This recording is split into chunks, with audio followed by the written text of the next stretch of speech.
بل هو قرآن مجيد في لوح محفوظ. Pronouncing the letters from their exits is a condition for the validity of the prayer. So in reality, this is a digression. So this was inserted here like as a way of following the way of our sheikh, who always encourages the people to learn the obligatory knowledge. Yes.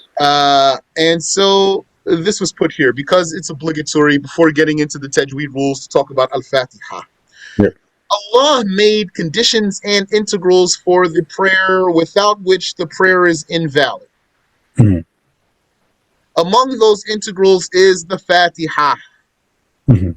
The Messenger of Allah sallallahu alayhi wasallam said, "La salata liman lam yaqra bi fatihatil kitab." Wow. There is no valid prayer for anyone who did not recite the FaatiHah properly. Wow. For the validity of the FaatiHah, one must recite the Basmalah according to Ash-Shafi'i, Mhm. not according to the other three Imams, Mhm. which is that Basmalah is Bismillahir Rahmanir Rahim. Mhm. Yeah, that's known. But is it an ayah of the FaatiHah or not? So according to Ash-Shafi'i, yes. Okay. And also there's a remaining question. Is it an ayah of the other surahs too? So according to Ash-Shafi'i, the answer is yes.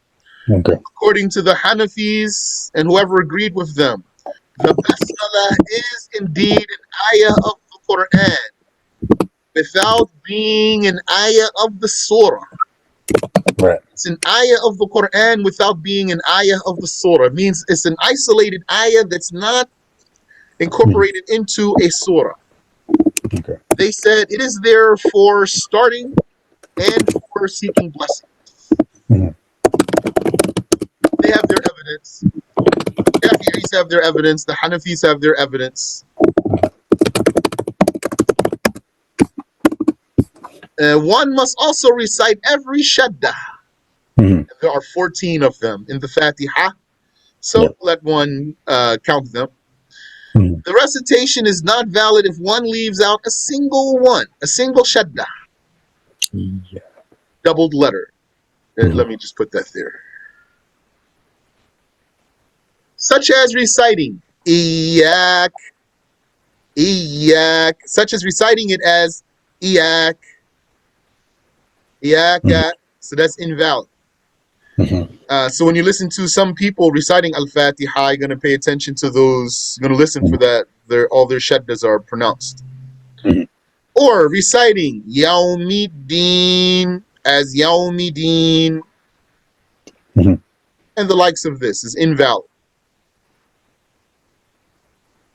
It is also necessary to recite the verses successively, which is by not separating the verses with a long pause. Not separating the verses with a long pause, nor a short pause with the intention of cutting the recitation. Mhm. A long pause is a time more than you need to catch your breath.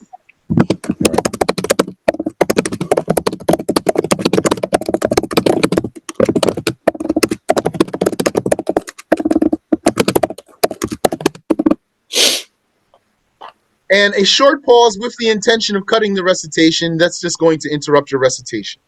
Yeah. We're talking about FaatiHah here in the prayer. Yeah. It is also a condition to recite the verses in order, according to their known arrangement. Among its conditions is pronouncing the letters from their exits. Mhm. That's where Tajweed comes in. But Yeah. FaatiHah has few Tajweed rules. Mhm. Yeah. So for a surah, in terms of Tajweed rules, is basic. But it is the greatest surah of the Quran. Inshallah. In reference to this last point, it is necessary for one to pay it its due heed, so that the Quran would be recited as it was revealed. Hence, the reciter should not replace the dhal in alladhina with a zay, as we already said, and then say allazina. This is invalid. Also, he should not replace the ta in nasta'in with a ta and then say nasta'in, which I caught someone yesterday also with that. Or it might not be full ta, but might be a heavy ta. You might say nasta'in. So it's a ta because saying but it's heavy, so he still needs to fix that. No. That's not invalid though if he's pronouncing a ta. Okay. That's ta, but it's a ta. It's not ta, which is a completely different letter. It's valid because he pronounced it from its exit. And if it was a ta instead of a ta, would it change the meaning completely into a major mistake, or? I don't know if it changes the meaning. Okay. I don't know what it might mean if it were to be there. Okay. Nor can he pronounce al-mustaqim with a kaf and then say al-mustaqim. Or even a letter between the kaf and the qaf. Something that's not exactly a kaf nor exactly a qaf won't be valid. Nor is it valid to recite وَلَا الضَّالِّينَ with a heavy dal and then say وَلَا الضَّالِّينَ. That's invalid too. Right. And what some people do is because this dot has a shadda on it. So what they do is instead of two dots, they have a dal and a dot. They'd say walad dot. So that's wrong too.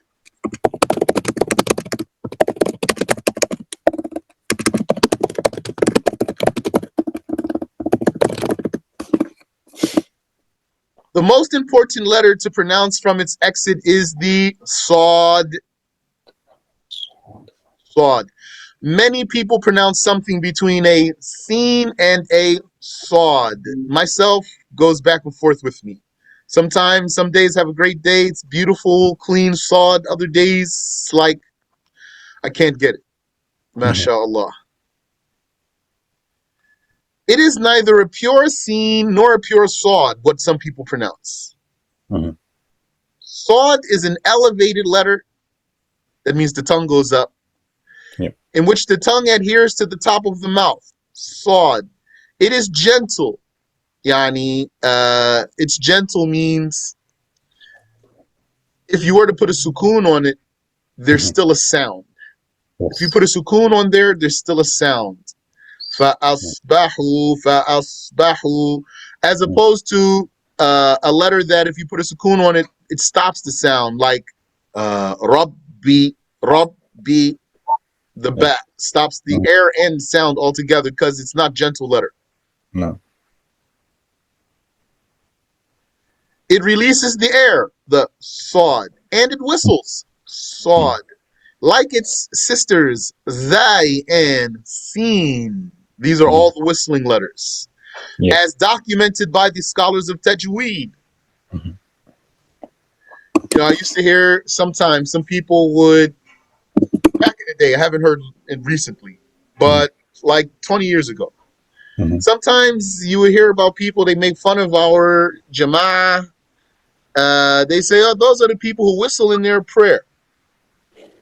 So I asked Sheikh Mazi, what would you say if somebody said this to you?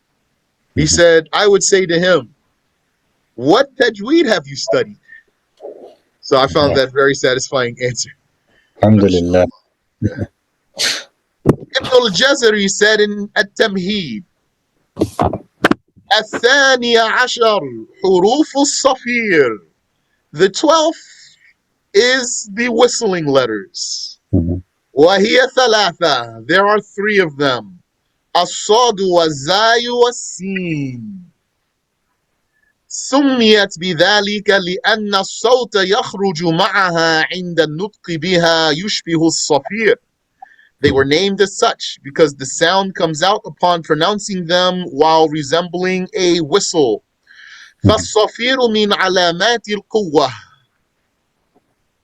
The whistle is a sign of strength in the letters. والصاد أقواها للإطباق والاستعلاء اللذين فيها والزاي تليها لجهر فيها والسين أضعفها لهمس فيها. The sword is the strongest of them because of the compression and the tongue elevation in it. When it says compression here, that means Sod is in the family of letters that's Sod, Bod, Pa, and Ba. So these four letters, Sod, Bod, Pa, and Ba, they have some way of closing in on the tongue. Yep. So this makes Sod stronger than its two counterparts. And because of the tongue elevation in there, that also strengthens the letter. The Zay follows it in strength because of its air suppression. That means Zay, letter Zay, suppresses the air. You say, for example, إِذَا زُلْزِلَتِ الْأَرْضُ زِلْزَالَهَا. Now, air suppression does not mean stopping air altogether 100%. Right. Rather, the air suppression is like a muffler of some sort. It's like a filter. It's catching something, but there is still air getting out. So when you say zay, azay, don't say it and deliberately push the air out. Okay. There's no need for it because zay actually holds air back. Likewise, letter dhal, dhal, dhal. Zay and dhal, they both have this category. How I learned this nuance here that I used to just say those normally, I think, no problem. Then, when you learn the rules of Tajweed, then you're going to start trying to hone in on some things. So when I learned that Dhal and Zay are letters of Jahr, and that the meaning of Jahr is that it stops the passage of air. So I started saying Dhal like Dhal, Dhal, like no air is getting out. Dhal. So when Hajj Ali heard that, he looked at me, like caught his ears, and he looked at me, told me not like this. Dhal, dhal. So I told him, but it says stops the air. He said, there is air getting out. And which that brings me to another important point. So, Tajweed, it is a oral science. Requires someone to sit with the teacher and to teach him orally and to show him things and train him. So then, what about these books we have here, like what we're reading now? These books, they have in them approximation. This is very important to understand. Approximation. Meaning, someone's going to read in these books here, these Tajweed books, and he's going to, without sitting with a teacher, try to do something. And then he's going to get confused. And then he's going to ask, it says right here in the book. So my answer to him would be, yeah, it does say that in the book, but it's because he's trying to communicate something to you. It's not that, Yani, you are able to just take these words without sitting with a teacher who can really show you. It's just the book is there as a guideline for you. But most important is that you're going to have an experienced teacher who shows you. It's not strictly those words that are there. It's more important is the experienced teacher who's going to show you what you need to do. Ibn al-Hajib said in Ash-Shafiyah, وَحُرُوفُ الصَّفِيرِ مَا يُصْفَرُ بِهَا وَهِيَ الصَّادُ وَالسِّينُ وَالزَّاي. The whistling letters are the letters by which there is whistling. There is a whistling or whistle. They are Sod, Sin, and Zay.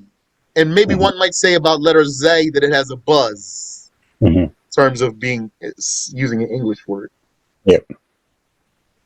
In Al-Majmu', An-Nawawi said, in copying from Abu Muhammad Al-Juwayni, the father of Imam al-Haramain, وَلَوْ أَخْرَجَ بَعْضَ الْحُرُوفِ مِنْ غَيْرِ مَخْرَجِهِ بِأَنْ يَقُولُ. So had one pronounced some of the letters from other than their exits, such as saying, نَسْتَعِينَ تُشْبِهُ التَّاءُ الدَّاءُ, such as saying nasta'een while the ta is like a da. Saying nasta'een. So right there, even if you're not sharp, that might slip your ear. Yeah. Listening to someone recite on you. Reciting ta like a dal, that's not valid. Oh, you saw the la bi sadin mahdah. Wala bi sinin mahdah. Or the sod, neither as a pure sod nor as a pure sin. Bal baynahuma. And instead, he's pronouncing it as something in between the two. فَإِنْ كَانَ لَا يُمْكِنُهُ تَعَلُّمْ صَحَّتْ صَلَاتُهُ. Then, if the person were unable to learn, his prayer is valid. How he's unable to learn? He's incarcerated, for example, has no access to a teacher. Or slow. So he cannot improve yet. Needs more. Or the like. The meaning here, when we say unable to learn, it means he's not negligent. Okay. He can't recite, but he has not been negligent. Who's the one who has been negligent? The one who can learn and did not learn. وَإِنْ أَمْكَنَهُ وَجَبَ التَّعَلُّمُ. If he were able to learn, it is obligatory on him to learn.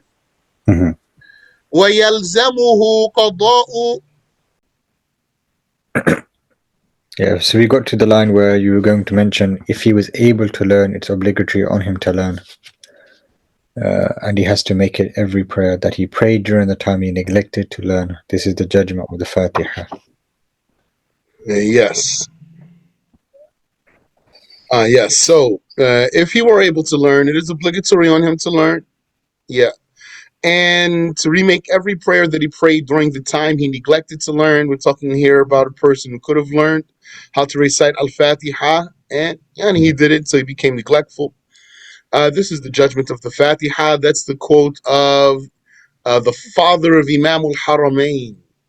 Imam al-Haramain is Imam al-Juwayni. So his father. And that's An-Nawawi citing him in Al-Majmu'.